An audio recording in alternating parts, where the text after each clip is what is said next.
र यस्तै मलाई नेपाली पोलिटिसियनमा चाहिँ एकदमै ओजी लाग्ने जो चाहिँ अहिले हाम्रो रेसमै छैन चाहिँ मान्छे चाहिँ शेरबहादुर देउवा हो क्या।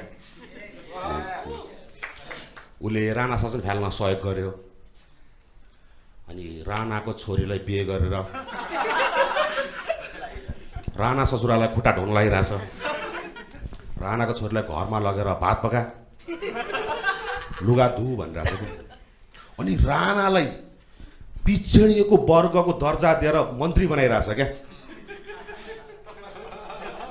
हुँदा हुँदा अस्ति कुटै पनि खुवायो मैले। मलाई यस्तो लाग्छ कि होइन हामी सारा नेपालीको राणासँगको बदला चाहिँ यो मान्छेले एक्लै लिइरहेछ क्या।